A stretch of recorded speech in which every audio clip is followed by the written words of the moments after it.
Ņujorkas latviešu skolas 75. jubilejas svētku reize sākas teju ar maģisku brīdi. Tūlītais ASV un Latvijas karogiem skolas paši mazākie – Ilze, Klāra, Lelde un Ivis – roku rokā ieved šīs pašas skolas pirmās 1954. gada absolventes Ilzi Beiniķi un Aju Blumfeldi. Abām skolā pavadītais laiks ir pavisam spilgtā atmiņā. Palīdz arī daudzās fotogrāfijas, stāsta Ilze. Šis ir mans brālis Jānis, un šeit es esmu savu roku pie galvas pielikusi. Gaidījām, ka skola sāksies, trīcējām un drebējām, jo mēs nezinājām, kāda būs skola. Un tā bijusi stingra, nekāda sālēšanās, kad jāmācās.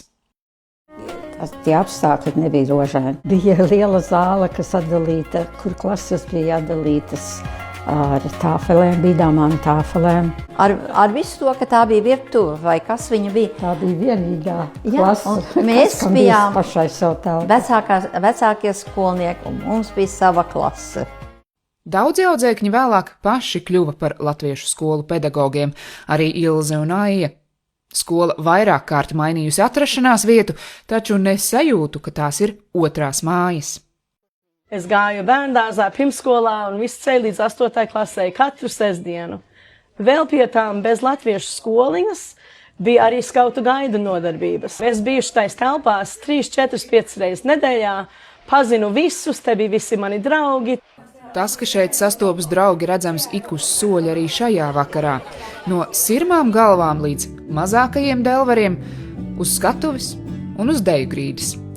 Mūziķis Gatis Gaujenieks skolas laikā iegūtos draugus uzskata par ģimeni, lai arī jau ilgus gadus dzīvo Latvijā. Piemēram, te ir klases izlaidums 73. gada 9. jūnijā. Esmu es pats, blakam Mārtiņš Rācens, Nora Skuja un Juris Ulmans. Šitie divi tādi brāļi, mēs vēl esam ļoti tuvos draugos. Mūsu audzināja bišķi savādāk. No mums ļoti daudz sagaidīja, kamēr mēs bijām latviešu skolā.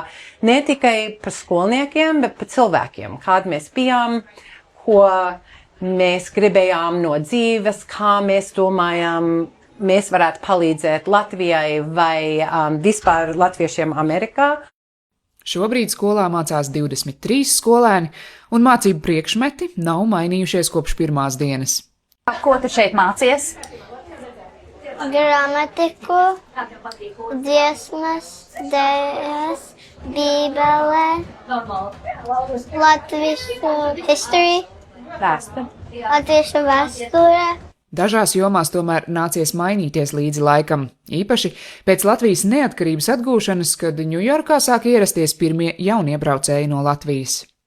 Protams, kad ir tie 50 gadi pagājuši starp trimdas latviešiem un Latvijas latviešiem, ir atšķirības tajā, piemēram, tajā valodā un vēstures izpratnē, un tāpēc bija drusku jāpiestrādā, lai pielāgot šiem jauniem apstākļiem.